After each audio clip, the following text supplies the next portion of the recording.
신앙은 깨달음의 종교예요. 깨닫지 못하면 성숙이 없어요.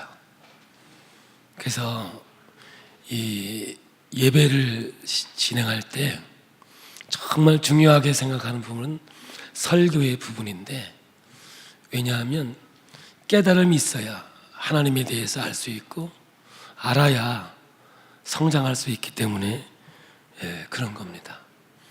이 시간 말씀을 전할 때 여러분들 마음을 집중하셔서 들으시면 큰 은혜가 될 거예요. 깨달으면 열려요. 육적이나 영적으로 열리게 돼 있는데, 이 깨달음은 절대로 스스로는 안 돼요. 훈련을 통해서 이루어지게 되는 것이고, 기독교의 영성의 훈련은 만남이라는 거예요. 그래서 연합, 교제, 코이노니아, 기독교의 영성은 독불장군이 없어요. 나 혼자 신앙생활 잘한다, 그런 걸 용납하지 않습니다. 절대로 신앙은 함께 더불어서의 성장이지, 누구는 믿음이 성장한다, 성경이 용납을 하지 않는다고요. 우리 스스로가 개인적인 고백일지 모르지만 절대로 성령의 역사는 그렇지 않아요. 성령은 둘을 하나로, 열을 하나로 만드는 거고요. 사탄은 어원이 쪼개다 해요. 나누는 거죠. 그러므로 우리가 신앙생활 하면서 이 말씀의 깊이를 가지고 있어야 되는 거죠. 오늘은 이제 고린도전서 4장 1절에서 5절, 오늘 9번째 말씀인데요. 판단하지 마라를 제목으로 삼고 하나님이 주신 위치를 알아야 온전한 신앙의 길을 걸어갈 수 있다라고 하는 주제로 여러분에게 말씀을 전할까 합니다. 이 고린도전서 4장 1절을 우리 한번 읽어볼까요? 한번 읽어볼까요? 그럴 때는 다 같이 읽는 거예요. 입으로. 성경은 눈으로 읽는 게 아닙니다. 성경은 눈으로 읽는 게 아니라요, 성경은 입으로 읽어야 돼요. 그래서 함께 합시다 그러면 같이 읽으셔야 되는데 눈으로 찍 보고 끝나시는 거예요. 안 돼. 절대로 성경은 입으로 읽는 거지 눈으로 읽는 게 아니에요. 입으로 읽어야 영성이 생겨요. 눈으로 읽으면요, 집에 뭐 냄비 뚜껑이 어디 있나 그 생각하면서 읽기 때문에 안 돼요. 입으로 읽으면 집중할 수가 있어요. 그게 성경이에요. 시작. 사람이 마땅히 우리를 그리스도의 일꾼이요 하나님의 비밀을 맡은 자로 여길지어다. 이 성경을 새 번역에는 이렇게 했어요. 사람은 이와 같이, 마땅히를 이와 같이 우리를 그리스도의 일꾼이요 하나님의 일을 맡은 관리인으로 보아야 합니다. 이렇게 해석해 놨거든요. 그러니까 마땅이라는 말은 이와 같이라는 말로 번역해 놨는데, 이와 같이라는 말은 앞에 있는 이야기를 받아서 우리들 이렇게 되는 거죠. 앞에 있는 얘기가 뭐예요? 사도 바울이 세 가지의 비유를 통해서 말하고 있어요. 첫째는 밭이에요. 밭인데 아볼로와 게바와 베드로는 바울은 씨 뿌리는 자요, 물 주는 자라는 거죠. 아무것도 아니라는 거예요. 오직 자라게 하시는 분은 하나님밖에 없다는 거죠.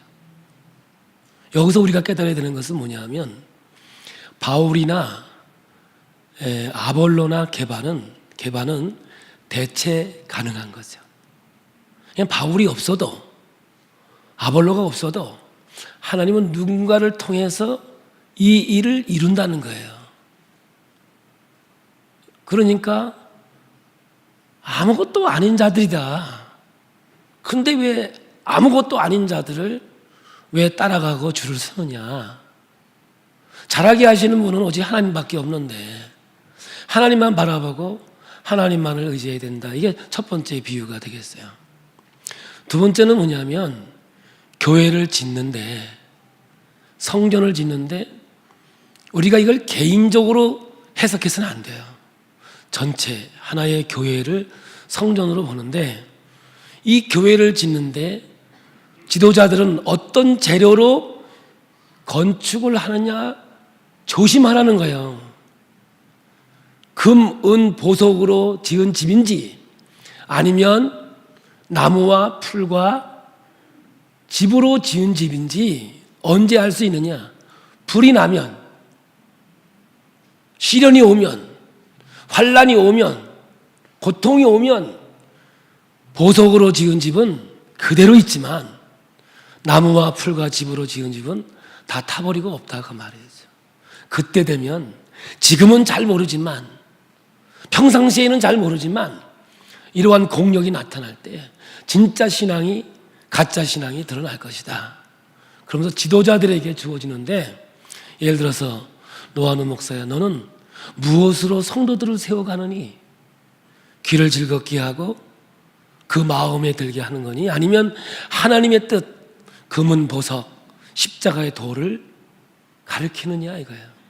세상 사람이 볼 때는요 특별히 유대인들에게는 꺼리끼는 거였고 헬라인에게는 미련한 길이 십자가의 길인데 믿는 자들에게는 능력이요 하나님의 역사라고 말씀하고 있는 거죠.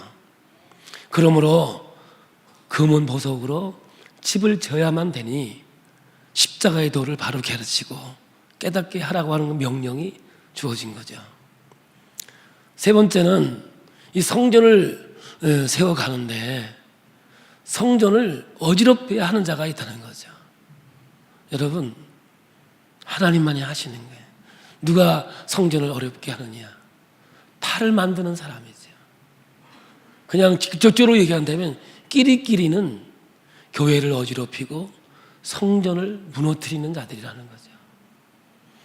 고린도 교회가 복음의 능력으로 세워진 교회지만 세상 지혜가 들어와서 아볼로, 게바, 바울파, 줄이 세워짐으로 인해서 어려움이 생겼는데 이제 오늘 복음은 어떤 말씀을 오느냐? 왜 이렇게 파가 만들어지면 문제가 생기느냐 하면 비판이 생기기 때문에 그렇다는 거죠. 비판하지 말라는 거예요. 비판하게 되면 분쟁이 이루어지게 되고 분쟁이 이루어지면 신앙이 무너지게 되고 신앙이 무너지면 하늘나라의 유업을 잃어버리게 되는 거죠. 예, 일생 동안 예수를 믿고 따라왔던 모든 것들이 물거품 될 때가 얼마나 많은지 모르는 거예요. 그러면서 사도 바울이 말하는 것은 바울도 아볼로도 게바도 아무것도 아니다. 하나님께서 교회에 만물의 주로 주셨는데 다 너희 것이라는 거예요. 바울도 너희 것, 아볼로도 너희 것, 게바도 너희 것, 오늘날 얘기하면 노아노 목사도 너희 것, 다 성도들을 위해 있는 거지 성도들이 교회를 위해 있는 게 아니라는 거죠. 그래서 목사 앞에는 뭐냐? 섬기는 종, 노아노 이렇게 붙는 거예요. 군림하거나 대접받는 종이 아니라 성도들을 위해서 있는 주의 일꾼된 자예요. 그러므로 오늘 여러분 이 성경을 얘기한다면 노아노 목사는 여러분을 위해 존재하는 거지 여러분이 저를 위해 존재하는 것은 결코 아니라고 하는 거죠. 그런데 왜 줄을 서느냐 이 말이야. 사람을 자랑하지 말라는 거예요. 모든 건축은 기초가 예수 그리스도의 터 위에 지어진 집이니 예수가 생명이 되어야 되고 예수가 능력이 되어야 되는 거죠. 그러므로 사람은 결단코 자랑하지 말라는 거예요. 자랑받을 만한 대상이 아니다는 거죠. 언제나 교체 가능한 존재라고 하는 거죠. 쉽게 얘기하면 언젠가는 노아노도 이 교회를 떠나야 할 때 아름답게 떠나야 될 그 시기가 온다라고 말이죠. 사람은 절대로 자랑할 인물이 아니에요. 왜냐하면 인간은 죄인으로 이 땅에 왔기 때문에 그래요. 그래서 지난주의 말씀과 오늘의 말씀을 잘 연결해 보면 어떻게 결론이 나느냐면 제 생각이에요. 너희들 주의 정도를 너무 과대평가하지 마라. 똑같다. 지금 그 말씀을 하고 있는 거죠. 그러니까 누가 영적인 사람이고 누가 역적인 사람이다 해서 줄서기 하지 말라는 거예요. 그러니까 오늘 성경은 뭐냐?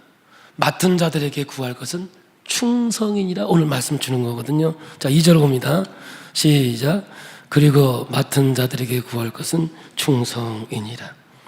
여러분, 종은, 하인은 주인의 계획대로, 주인의 비전대로 그냥 순종하면 되는 거예요. 충성하면 되는 거거든요. 하인은 독창성이나 창조력이 있어야 될 이유가 없어요. 왜? 심부름꾼이니까요. 그냥 하나님 말씀을 주시면 그 말씀대로 순종하면 되는 거예요. 교회 속에 맡겨준 일을, 하나님의 일을 그 위치에 있어서 그 일을 행하면 되는 거거든요. 그래서 2절에 충성이라는 단어가 등장하는 거죠. 독자적인 권위를 가지고 자기 일을 자기가 알아서 하는 자에게는 충성 요구가 어울리지 않아요. 주인이 계획한 대로 하인이 따라야지 자꾸 하인이 독창성을 가지고 주인한테 도전하면 이게 문제가 되는 거 아니겠습니까? 그렇다고 또 노아는 목사가 교회의 주인 아닙니다. 어떤 분은 또 교회 주인은 또 목사님이라고 두 주인을 섬기지 말랬더니 또 목사님 두 분은 절대 섬길 수 없습니다. 나는 오로지 한 번만 섬깁니다 이랬는데 왜 목사가 교회 주인이에요? 예수가 주인이시지. 할렐루야. 오직 예수만이 생명인 줄로 믿습니다. 이렇게 바울은 복음 전도자들의 위치를 설명하고 있는 거예요. 있어야 할 때 있기만 하면 되는 거예요. 그걸 거룩이라고 그래요. 저는 그걸 건강에서 봐서 이렇게 몸을 위치를 바로 잡으면 건강하다. 영적으로나 육적으로나 똑같다는 것이죠. 그래서 사도 바울은 고린도 교회가 바울파, 아볼로파, 나는 게바파 속해 있다고 그렇게 하지 마라. 이들은 뛰어난 자도 아니고 아무것도 아닌 존재다. 제가 여러분에게 히브리서 11장을 강의할 때 믿을 만한 사람, 위대한 사람, 똑똑한 사람을 세워서 믿음의 조상으로 세운 것은 요만큼도 없다고 했습니다. 가만 내버려두면 바보같이 살 인생을 하나님이 붙잡으셔서 믿음으로 이끌어 가시니 위대한 아브라함이 된 것이고 야곱이 된 것이고 할렐루야 솔로몬이 되고 다윗이 된 거예요. 다 마찬가지예요. 성경의 인물들은 하나같이 할만해서 될만해서 된 자가 아니라 하나님이 붙잡아 주셔서 된 거거든요. 그러므로 하나님께 붙잡힌 자들은 감사해야 되고 하나님 앞에 충성된 자의 삶을 살아가야 되는 것이죠. 그런데 이 파가 만들어지고 분쟁이 생기면 어떤 일이 벌어지느냐? 오늘 여기 있는 것 같이 서로 정죄하기 시작하는 거죠. 이거를 뭐냐면 평가라고 말할 수도 있고요. 오늘 성경에서는 비판이라고 말하기도 하는 거죠. 하나가 되어 있을 때는 절대 비판하지 않습니다. 내 편이라고 생각하면 절대 비판하지 않습니다. 내 편이 아니라고 생각하면 무조건 비판합니다.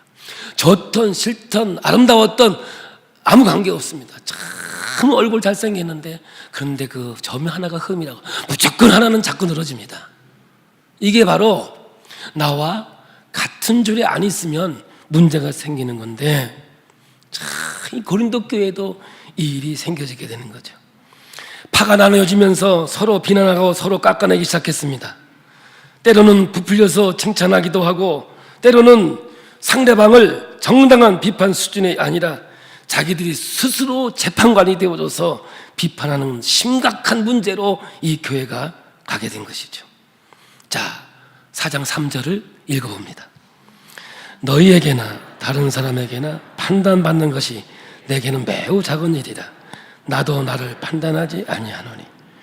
여러분, 바울이 이 이야기를 할 때까지 이 분파 싸움에서 바울이 얼마나 비난을 많이 당했으면, 판단을 당했으면 이 이야기를 성경에까지 기록했겠습니까?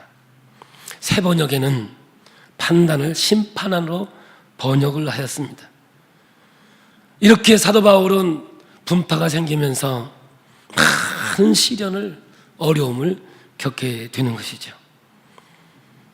우리가 여기서 오해가 없어야 하는 것은 바울의 논리의 흐름을 이해한다면 교회에서 큰 범죄를 저지르고도 나는 결코 판단받지 않는다 이런 게 아니라, 할렐루야, 그런 얘기가 아니라는 걸 여러분 아셔야 돼요. 어떤 사람은 그래요. 나는 하나님만이 나를 다스린다. 그래서 난 그 누구에도 판단받지 아니고 나는 독자적으로 간다. 이게 이단들이죠. 예를 들어서 교황님은 무호소를 들어왔어요. 그래서 교황님은 어떤 일을 해도 죄가 성립되지 않는다. 이 법이 있다고요. 그래서 가톨릭의 교황님은 어떤 말을 해도 어떤 행동을 해도 결코 죄가 되지 않는 것이 오늘의 우리들이 가지고 있는 안타까운 이야기들이죠. 이걸 적용시킨 것 같아요. 다시 한번 읽어보겠습니다. 3절. 너에게나 다른 사람에게나 판단받는 것이 내게는 매우 작은 일이라. 나도 나를 판단하지 아니하노니. 이 말은 나도 나만 옳다고 스스로 판단하지 않겠다라는 얘기입니다. 4절에 보시면 내 양심에 꺼리끼는 일을 한 것은 아니지만 그렇다고 하더라도 내가 결백하다고 그것을 절대 변론하거나 스스로 판단하지 않겠다는 거예요.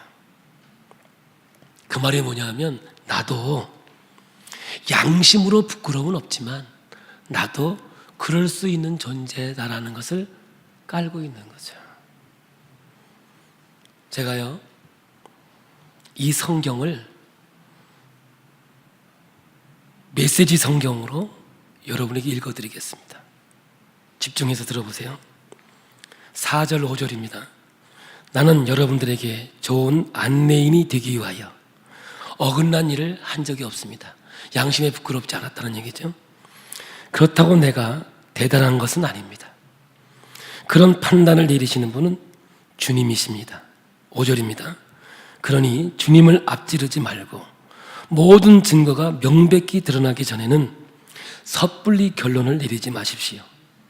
주님이 오시면 그분께서 우리가 생각하지 못했던 모든 것, 우리 마음의 동기와 의도, 그리고 기도를 환히 밝히시고 증거로 제시하실 것입니다.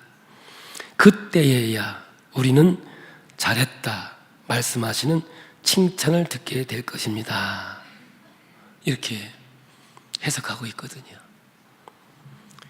사람이 어리석고 또 부족하고 연약할수록 자기 방어와 자기 합리화를 지나치게 합니다. 신학교 갔더니 이렇게 가르쳐 주더라고요. 목회를 하다 보면 오해가 있을 수 있으나 절대로 오해를 해석하려고 하지 마라. 이게 목회자들에게 주어지는 아주 특별한 주문이에요. 목회하다 보면 수없는 오해가 있을 수 있는데 그거를 해명하려고 하지 마라. 왜냐하면 해명하면 할수록 더 올가니에 들어가고 그 구렁이에서 빠져나올 길이 없다는 거죠. 그러면 그때 할 수 있는 것은 뭐냐? 하나님 앞에 엎드려라. 하나님 앞에 엎드려서 하나님께서 역사할 때까지, 하나님께서 인도할 때까지 기도해라. 선지동산에서 앞으로 목회하는 자들에게 가르치는 훈련이 방법이죠. 여러분, 사람들은요, 서로 대화를 하거나 이야기할 때 자기 주장이 받아들여지지 않으면 자기가 논리가 부족했다거나 설득이 부족했다라는 생각을 하지 않아요. 오로지 나를 받아주지 않았고 나를 거부했다라고 하는 생각에 감정이 상하기 시작해요. 감정이 딱 상하면요, 진리고 뭐고 없어요. 그때부터는 마음의 상처가 탁 들어오면요, 그 다음에는 어떤 말을 해도 해결이 안 돼. 그래서 어떤 오해든지 변론하지 말라는 거예요. 감정 속에서는 이루어지는 게 없기 때문에 그렇죠. 특히 한국 사람들은요, 논리적이지 않아요. 다 감정적이거든요. 일단 싸워요. 싸울 때 보세요. 뭐 때문에 싸우는지 아세요? 왜 쳐다보세요? 쳐다보면 어때요? 당신 몇 살이야? 결국 싸우다 보면 끝이 뭐야? 너 몇 살이야? 내가 밥을 먹어도 더 먹었을 텐데 이걸로 끝나요. 참, 이거죠. 성숙한 사람은 누구냐? 다른 사람의 입장에서도 볼 수 있는 자를 말하고 있어요.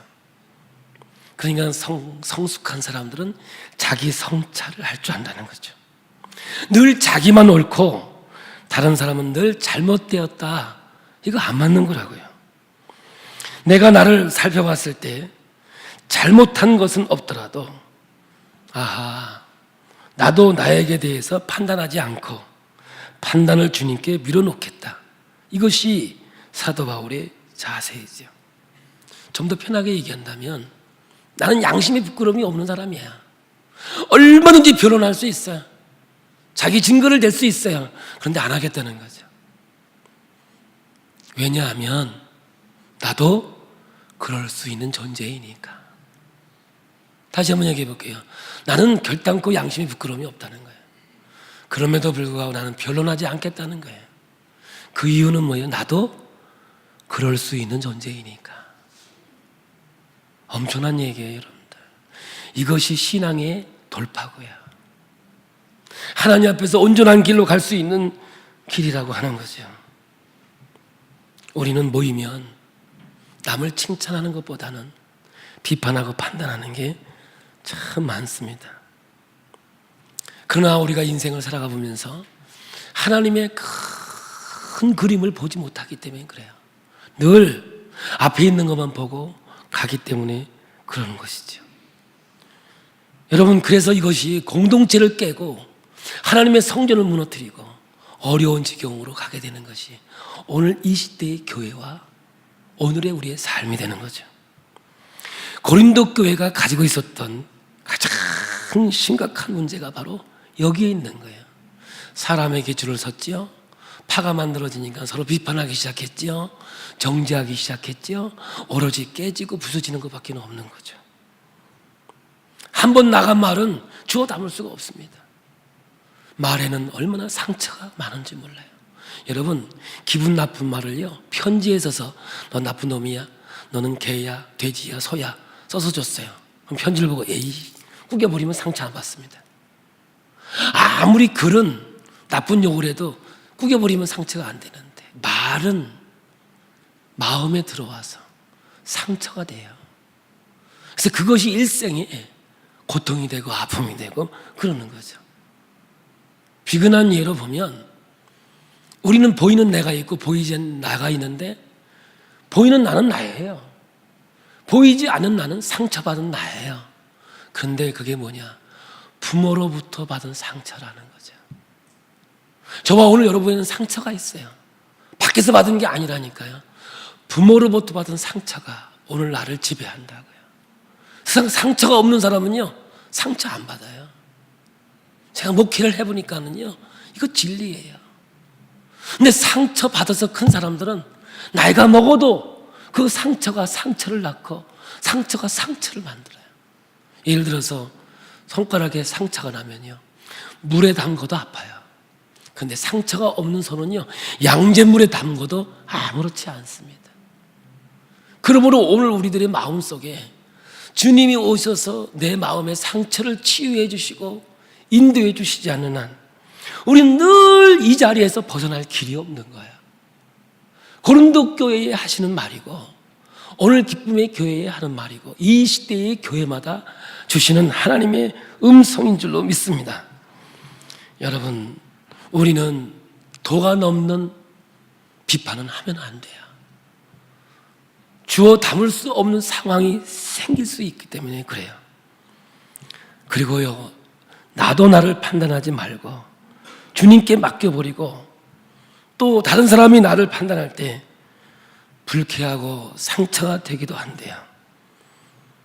여러분, 누가 나한테 안 좋은 얘기하면 기분 나쁘죠. 기분 좋을 리가 있겠습니까? 그러나 오늘 여러분, 사도 바울은 오늘 귀한 말씀을 주는 거예요. 3절을 보겠습니다. 3절 너희에게나 다른 사람에게나 판단받는 것이 내게는 매우 작은 일이라. 나도 나를 판단하지 아니하노라. 여러분, 사도 바울은 지금 무슨 말을 하냐면 정말 힘든 과정이었다는 거예요. 나를 판단하고 정죄하는 게 너무나 힘들었다는 거예요. 그런데 고린도 교회 성도들아, 그건 나한테는 아주 지극히 작은 일이라는 거예요. 하나님의 십자가의 도가 나에게 생명이 되어 있고 내게 능력이 되어 있다 보니까, 내가 예수를 닮는 것이 꿈이고 소원이고 내 목적이다 보니까, 예수가 고난당하는 것도 내가 감사하는 것은 예수를 닮아가는 과정이기 때문에 그런 거예요. 예수가 십자가에 죽어서 인류의 구원의 역사가 이뤘듯이 나도 내가 죽는 것을 유익이라고 생각하는 사람이라는 거죠. 오로지 모든 것이 예수에게 붙잡혀 있었던 사도 바울은 사람들이 하는 비판이나 정죄는 내게는 아주 작은 일이라, 그런 얘기예요. 제가 한번 예를 들어 얘기해 볼게요. 저는 청년 시절에 6개월 동안 병원에서 큰 경험을 했어요. 저에게는 그 최병장이 원수였고 미움의 아주 기본이었죠. 그러나 하나님을 경험하고 나니까 그분은 내게 은인이 되었습니다. 일생 동안 살아가면서 그분 나에게 정말 고마운 사람이 되었고 나에겐 감사한 사람이 되었습니다. 저는 신학을 가기 위해서 이제 28의 신학을 가게 되는데 또 결단이 서질 못하더라고요. 내가 스스로 생각할 때 노는 거 좋아하고 사람 좋아하고 과연 내가 주의 종의 길을 걸어갈 수 있을까? 이게 너에게 너무 어려워서 오산이 금식기도원에 가서 금식을 하게 됐습니다.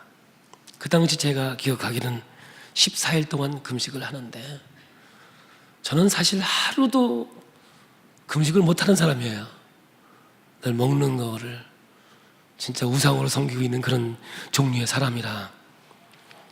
근데 하나님께서 저에게 14일 금식을 하게 하시고 마지막에 기도굴에서 나오는데 밤새도록 하나님께 기도하고 찬양하다가 아침이 되어 나오는데 진짜 하늘의 빛이 제게 임하는데 똑같은 빛이지요. 아침에 햇빛이. 그런데 그날따라 그렇게 내 마음속에는 아름다운 빛으로 광채로 다가오는 거예요. 그리고 포플라 나무가 쫙 있는데 바람에 흔들리는 그 포플라 나무의 이파리에 그 흔들리는 소리가 나 같은 죄인 살리신 주 은혜에 놀라와 이 찬양으로 내게 들려오는 거예요. 참 감동이었어요. 더 놀라운 것은 제가 불광동까지 와서 또 불광동에서 강남에 있는 고속터미널까지 와서 여주로 와야 되는데 그 시끄러운 차 소리가 시끄럽게 들리는 게 아니에요. 전부 다 찬송으로 들리는데 제가 그때요, 하나님의 은혜를 받으면, 하나님의 감동을 받으면 원수도 친구가 되어지고 정말 은인이 되어지고 이렇게 시끄러운 소리도 내게는 하나님 앞에 찬양으로 들려지는구나. 오늘 그 이야기가 오늘 사도 바울이 이 고백이에요. 너희에게나 다른 사람에게나 판단받는 것이 내게는 매우 작은 일이라. 누가 나를 욕해도 누가 나를 판단해도 나는 그걸 크게 받아들이지 않냐고. 아무것도 아니더라. 그 이유는 뭐예요? 하나님이 내게 주신 은혜가 너무 크고 하나님이 주신 내게 사랑이 너무 커서 거기 때문에, 그것 때문에 내게 주어진 이런 것들은 아주 지극히 작은 일이고 내게는 아무것도 아니더라. 오늘 이 말씀 우리에게 주는 거예요. 오늘 여러분 지금 마음은 어떻습니까? 누가 쳐다만 봐도 왜 째려봐 그러십니까? 누가 나에게 조그만 비난을 했을 때 참지 못해서 잠 못 이루고 있으십니까? 오늘 성경을 가지고 얘기하면 주님이 안 계시는가 보군요. 주님이 생각과 마음을 지키시지 못하는군요 라고밖에 대답할 길이 없는 거죠. 근데 오늘 여러분, 주님의 은혜가, 주님의 사랑이 오늘 내게 능력으로 다가온다면 이러한 비난이, 때로는 판단이 크게 다가오는 것이 아니라 하나님의 은혜가 더 커서, 하나님의 생명이 더 커서 할렐루야 은혜가 된 줄 믿습니다.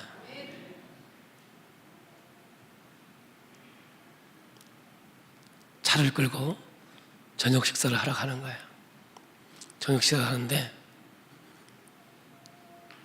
누구라고 얘기는 안 하겠어요. 이게 집사님이 운전하고 제가 옆에 탔어요. 그리고 집사님 부인이 뒤에 타고 애가 탔어요. 그리고 우리 집사람이 옆에 탔어요. 저녁 뭐 먹으러 가는 건데 그랬어요. 그러니까 아빠가 뷔페 갈 거야 그랬단 말이에요. 그러니까 아이가 나 뷔페 싫은데, 아이 나 뷔페 싫은데, 뒤에서 자꾸 그러는 거예요. 조용히 해라, 조용히 해라 그랬어요. 그랬더니 아유 나 그래도 뷔페 싫은데 그래. 그냥 집사님 차를 세우더니 그냥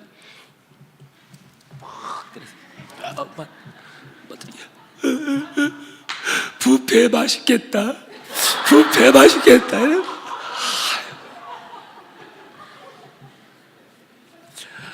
뷔페 안 먹는다고 그러다가 얻어 터지라니까 갑작스레 뷔페가 맛있어져 버렸어요. 여러분, 자, 거기서 저는요 수많은 설교의 제목거리가 나오더라고요. 얼마나 우스워요. 조금 전까지 뷔페 안 간다고 나 먹기 싫다가 쪽 소리가 나도록 한잔 하더니 바로 바뀌더라고요. 뷔페 맛있겠다고. 여러분, 하나님이 누구인 줄 알면, 이 손바닥 힘이 얼마나 강한지 알면 여러분 인생은 바뀌게 되는 거예요. 할렐루야. 남의 비난이 커요? 남의 심판이 그렇게 못 살 정도로 괴로워요? 한번 물어보고 싶어요. 정말 주님 계시냐고요. 주님이 우리의 인생을 지배하고 나의 생명이 되고 나의 능력이 되느냐고요. 지난주에 얘기했죠. 만물이 다 너희 것인데. 할렐루야. 바울도 너희 것, 아볼로도 너희 것, 다 너희 것이다. 그리고 너희는 하나님의 것인데. 저와 오늘 여러분 어느 자리에 어떤 상황 속에서 이 길을 걸어가고 있습니까? 성경은 사람을 자랑하지 말라고 합니다. 사람은 자랑받을 만한 자가 아니에요. 태어날 때부터 죄인이었고요, 구원받을 수 있는 길이 없었기에 하나님이 이 땅에 오셔서 십자가에 죽어주셨어요. 내가 죽어야 할 자리에 우리 예수님 대신 죽어주셨고, 우리를 하나님의 자녀로 삼아서 자존감을 우리에게 심었어요. 내가 너를 떠나지 아니하고, 내가 너를 버리지 아니하고, 내가 너와 함께 하겠다고. 사도 바울은 말합니다. 죽음이랴 칼이랴 적신이랴 그 어떠한 사랑도 하나님의 사랑에서 끊을 수 없느니라. 여러분, 이 말씀을 오늘 우리에게 주고 있는 거예요. 사람들은 이 자존감이 사라져요. 왜냐? 늘 혼나니까, 늘 비교하니까. 요즘에 젊은 애들 보세요. TV에 나오는 모델 보고 자기 자신을 거울 보면 비참해 보이는 거예요. 여러분, 그러지 마세요. 제가 어느 날 좋아하는, 예뻐하는 탤런트가 있었는데 우연히 옛날 고등학교 때 사진을 봤어요. 정말 웃기게 생겼더라고요. 얼마나 용도 변경을 했냐면 내가 볼 때 한 80%는 용도 변경했어. 그게요, 세월이 흘러 나이 먹어보세요. 원판대로 가는 겁니다. 그런데 우리는 그것 때문에 자긍심이 있는 거예요. 포에르바, 너희는 하나님이 만든 바라. 날 누가 만들었어요? 하나님이 만들었어요. 여러분, 고우가 그린 그림이요, 해바라기, 여러분 가격이 형성이 안 됩니다. 아니, 사람이 그린 그림도 가격이 형성 안 되는데 하나님이 만든 걸작품 포에르바, 할렐루야. 얼마나 하나님 우리에게 자긍심을 줍니까? 자존감을 심어주셨습니까? 누가 좀 비판했다고, 누가 좀 판단했다고 우리가 그거로 인해서 넘어질 수는 없는 거예요. 왜? 하나님의 은혜가 내게 너무 크고 너무 귀하고 아름답기 때문에 그렇습니다. 두 가지만 제시합니다. 여러분, 신앙의 길을 걸어가면서 하나님의 내 인생의 삶의 주인으로 만드시길 바랍니다. 그림을 그렸죠? 내 인생의 주인은 하나님이 되시면요, 인생의 복된 삶이 될 줄로 믿습니다. 두 번째는 우리의 인생의 기준은 오직 말씀에 두는 겁니다. 그렇게 갈 때 놀라운 역사가 있게 되는 거죠. 오늘 성경을 읽어봅니다. 5절입니다. 시작. 그러므로 때가 이르기 전 그 주께서 오시기까지 아무것도 판단하지 말라. 그가 어둠에 감추인 것들을 드러내고 마음의 뜻을 나타내시리니 그때에 각 사람에게 하나님으로부터 칭찬이 있으리라. 저를 보세요. 집중해 보세요. 결론을 갑니다. 누가 나를 비난했다 합시다. 오늘 성경은 하나님의 허락하심에 있다고 보는 겁니다.